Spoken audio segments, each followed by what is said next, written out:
मैं अमरजीत सिंह आज फिर आपके चैनल एक नई सोच में फिर से स्वागत करता हूं। आज के हमारे वीडियो का विषय है तलाक यानी डाइवोर्स। माता पिता बड़े ही चाव से अपने बच्चों की शादी करते हैं। बच्चे के जन्म लेने के बाद से ही शादी करना माता पिता का सपना होता है, जिसे हर माता पिता पूरा करना चाहते हैं। लेकिन अब कुछ सालों से कई माता पिता को अपने बच्चों की शादी करने से डर लगने लगा है। लेकिन बच्चों की शादी करना उनकी जिम्मेदारी भी है।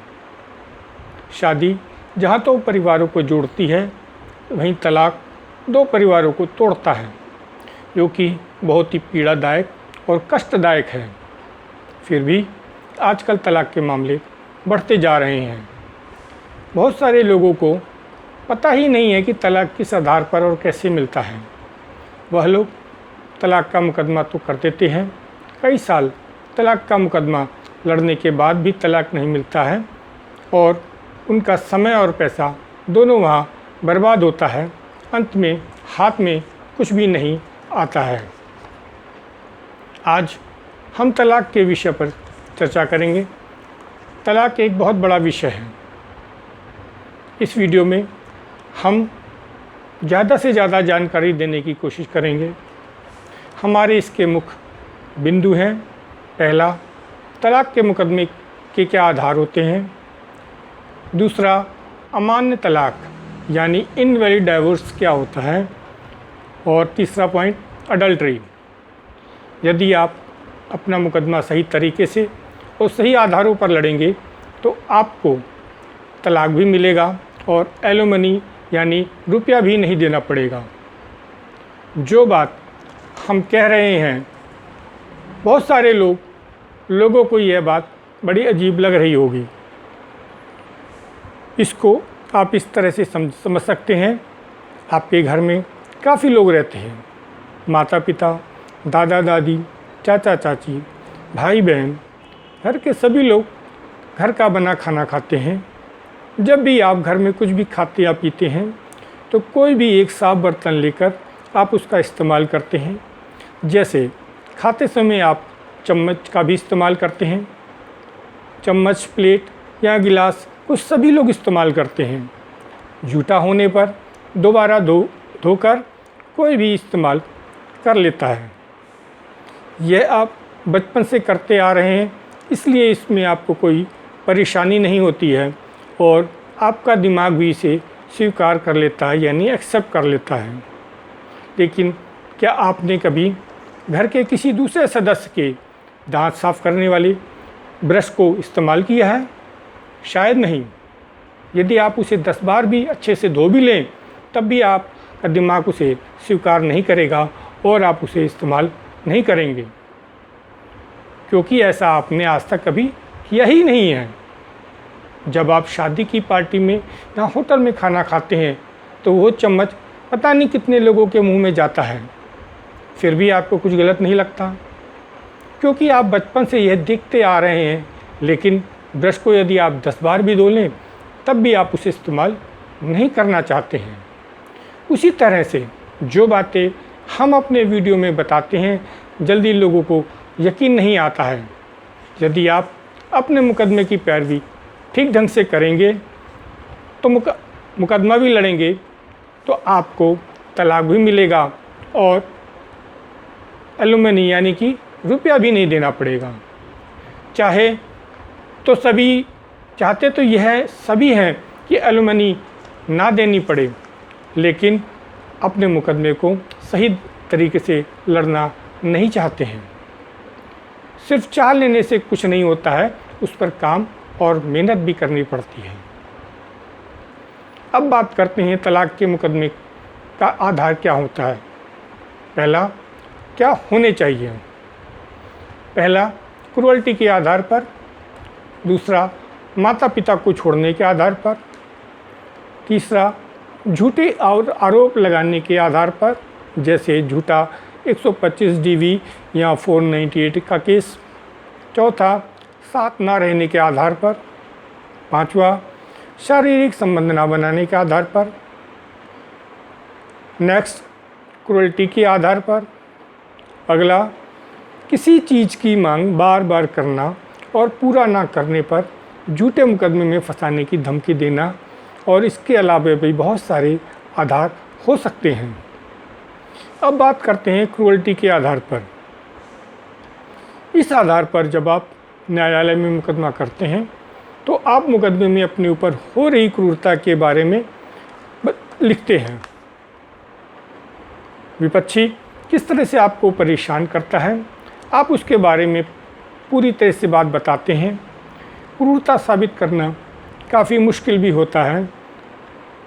क्या आपको पता है कि जिन आधारों पर आप तलाक मांग रहे हैं, क्या उन आधारों पर आपको तलाक मिल भी जाएगा?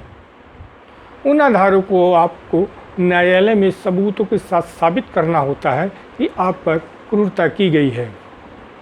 विपक्षी ने आप पर यह क्रूरता क्यों करी, यह भी आपको बताना होता है।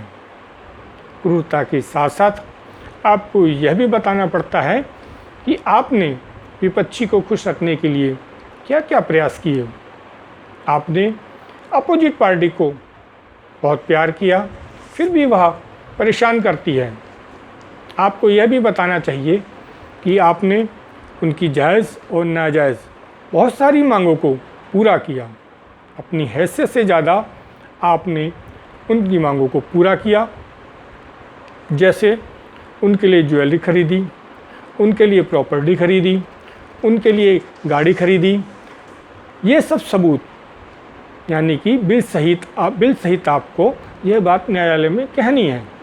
इसको आप इस तरह से भी समझें कि जब अपोजिट पार्टी आप पर 125 DV 498A या कोई और अन्य मुकदमा, झूठा मुकदमा करती है, तो उसमें मुकदमे में लिखी सारी बातों को उसे ही न्यायालय में साबित करना होता है कि उसके साथ इस तरह की क्रूरता की गई है। उसी तरह आपको भी तलाक के मुकदमे में लिखी सारी बातों को न्यायालय में साबित करना होता है। इसलिए आप एक भी झूठ उसमें ना लिखें, नहीं तो आप परेशान हो सकते हैं। हमारी एक व्यक्तिगत राय है कि यदि आप पर 125 DV 498A या कोई और झूठा मुकदमा हुआ है, तो पहले आप इनमें से कोई एक मुकदमा जीत लें। आप झूठा मुकदमा जीतते हैं तो इससे साबित होता है कि आप पर झूठा मुकदमा करके आपके साथ क्रूरता करी गई। तो आप डाइवोर्स का मुकदमा डालें तो आपके मुकदमा जीतने के चांसेस 95% होते हैं। यदि आप तलाक का मुकदमा ठीक से और सही आधारों पर लड़ेंगे तो आपको कोई एलिमनी भी नहीं देनी पड़ेगी। इसी तरह से आपको बाकी आधारों पर सबूतों सहित अपनी बात रखनी होती है। जैसे माता पिता को छोड़ने के आधार पर, यहाँ पर आपको ये साबित करना होता है कि आपको ज़बरदस्ती आपके माता पिता से अलग किया जा रहा है और अब वो लोग इस बुढ़ापे में कहाँ जाएं, कौन उनका सहारा बनेगा। अगला पॉइंट, झूठे आरोप लगाने के आधार पर, जैसे 125 DV और 498A या कोई अन्य झूठा मुकदमा उन्होंने आप पर किया हो। नेक्स्ट पॉइंट, साथ ना रहने के आधार पर, इसमें भी आपको ये साबित करना होता है कि वो आपके साथ नहीं रह रही हैं और आप शादीशुदा होते हुए भी एक कुंवारे लड़के की तरह ज़िंदगी जी रहे हैं। नेक्स्ट पॉइंट, शारीरिक संबंध ना बनाने के आधार पर, यह आधार बहुत ही मुश्किल से न्यायालय में साबित होता है, लेकिन यदि इसे आपने साबित कर दिया तो आपको तलाक मिलने में ज़्यादा परेशानी नहीं होगी। अगला पॉइंट, एडल्ट्री का। बहुत सारे लोगों को यह पता ही नहीं है कि एडल्ट्री क्या चीज़ होती है। एडल्ट्री साबित करना बहुत ही ज़्यादा मुश्किल होता है। हम कुछ पॉइंट बता रहे हैं, जैसे किसी फ़ोटो में पत्नी द्वारा किसी अन्य व्यक्ति को किस करना, या किसी व्यक्ति द्वारा गवाही देना जिसमें दोनों व्यक्तियों को एक साथ घूमते या एक साथ कमरे में या एक साथ बेडरूम में देखा है। इससे यह बिल्कुल भी साबित नहीं होता है कि दोनों ने शारीरिक संबंध स्थापित किए। वह दोनों एक अच्छे दोस्त भी हो सकते हैं। ऑडियो रिकॉर्डिंग में सेक्स की बात करना। ऑडियो से भी ये साबित नहीं होता है कि उन्होंने शारीरिक संबंध स्थापित किए हैं। कोर्ट में वह लोग झूठ बोल देते हैं कि हमने तो यह मजाक में बात कही है। इस तरह से वो इससे भी बच जाते हैं।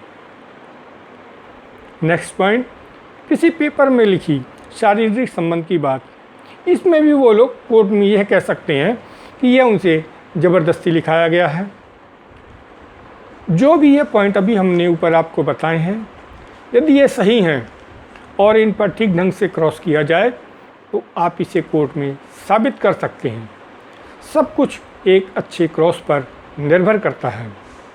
वैसे सामान्य रूप से इसे देखने पर कहीं से भी यह अडल्ट्री के दायरे में नहीं आता है। अब आपको बताते हैं अडल्ट्री साबित करने के कुछ तरीके। यदि आपके पास दोनों व्यक्तियों का शारीरिक संबंध बनाते हुए वीडियो है तो वो एक पक्का सबूत होता है, लेकिन यह बहुत ही मुश्किल से मिलता है। दूसरा पॉइंट, कोर्ट में वो लोग स्वयं कबूल करें कि उन्होंने शारीरिक संबंध बनाए हैं, जो कि एक नामुमकिन सी बात है। तीसरा पॉइंट, जो संभव हो सकता है, पति पत्नी से बहुत दूर नौकरी करता है, जिसमें उसके पास सबूत है कि उसने पूरे समय तक पति ने नौकरी करी और कोई छुट्टी नहीं ली है। इस बीच पत्नी गर्भवती हो जाती है। इसके अलावा और भी बहुत सारे आधार हो सकते हैं। एक पॉइंट हम भूल गए थे बीच में, कि किसी चीज़ की मांग बार बार करना और पूरा ना करने पर झूठे मुकदमे में फंसाने की धमकी देना। यहाँ पर भी आपको सबूत इकट्ठे करने हैं और अपने साथ हो रही क्वालिटी की जानकारी आपको सबूतों सहित न्यायालय में देनी है। अब अपने अगले पॉइंट पे आते हैं, अमान्य तलाक यानी इनवैलिड डाइवोर्स। इसमें पहला नंबर है नोटरी में लिखे हुए तलाक। यदि आप पति पत्नी नोटरी वाले स्टाम्प पेपर पर लिखकर तलाक लेते हैं तो उसे न्यायालय नहीं मानता है और उस नोटरी वाले तलाक की कोई वैल्यू नहीं होती है। दूसरा पॉइंट, सादे पेपर पर अपनी बातें लिखकर समझौता करके तलाक ले लेना और उस पेपर पर टिकट लगाकर साइन करके दे देना, इसे भी न्यायालय नहीं मानता है।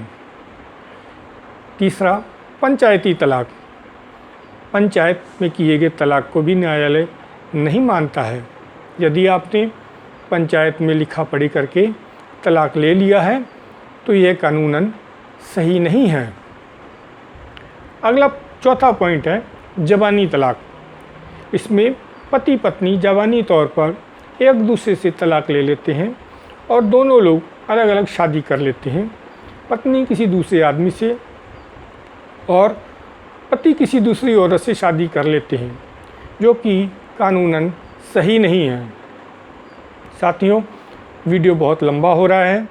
जल्द ही हम तलाक विषय पर दूसरा वीडियो बनाएंगे, जिसमें हम और बहुत सारी जानकारियाँ आपको देंगे और उसमें हम मुकदमा कैसे लड़ना है उसके बारे में भी आपको जानकारी देंगे और किस किस तरह से क्या क्या सावधानियाँ उसमें बरतनी है, यह भी हम उसमें आपको बताएंगे। यदि आपको कोई सवाल हो तो कृपया कमेंट बॉक्स में कमेंट करें, जिससे कि हम जवाब देने की कोशिश करेंगे। कमेंट करने से पहले कृपया कमेंट बॉक्स के कमेंट पढ़ लें। हो सकता है कि जो सवाल आप पूछने जा रहे हों उसका जवाब हम पहले ही दे चुके हों। यदि आपको ये वीडियो अच्छा लगे तो कृपया इसे लाइक और शेयर करें और चैनल को सब्सक्राइब करें, बेल आइकन को दबाएं, जिससे कि जैसे ही हम अपना दूसरा वीडियो YouTube पे अपलोड करें आपको उसका तुरंत जानकारी हो जाए। वीडियो में हमारे ये व्यक्तिगत विचार हैं, इसे मानना या ना मानना ये आपकी